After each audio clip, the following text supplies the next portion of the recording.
Hi guys, homemade ரசம் வைக்கிறது எப்படின்னு பார்ப்போம். நம்ம ஒரு மிக்சியில் வந்து பெப்பர், ஜீரகம், மஸ்டர்டு, பெருங்காயம், அப்புறம் ஒரு சின்ன தக்காளி, பூண்டு இதை போட்டு நம்ம அரைச்சி எடுத்துப்போம். அரைச்சி எடுத்த மிக்ஸ் கூட நம்மளோட புளி கரைச்சி வச்சிருந்த தண்ணியை ஊற்றி மிக்ஸ் பண்ணிவிட்டு சரி ஒரு கிண்ணம் அதில் கொஞ்சம் ஆயில் ஊற்றிட்டு நம்ம தேவையான அளவு கடுகு கொஞ்சம் போடணும்.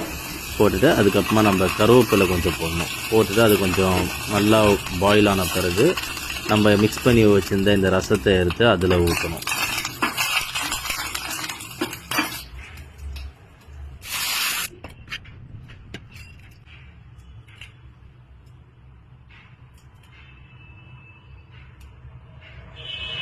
பாயில் ஆன பிறகு நம்ம கொஞ்சம் கொரியாண்டர் லீஃப் மேலே போட்டுட்டு அதுக்கப்புறம் நம்மளுக்கு தேவையான அளவு உப்பு போட்டுக்கணும். உப்பு போட்டு கொஞ்சம் நல்லா கொதிக்க விட்டுட்டு நம்ம கொஞ்சம் ஒரு 1/4 டீஸ்பூன் மஞ்சள் தூள் போட்டு அதையும் சேர்த்து கொதிக்க விட்டு இறக்கணுன்னா நல்ல சுவையான ரசம் ரெடி.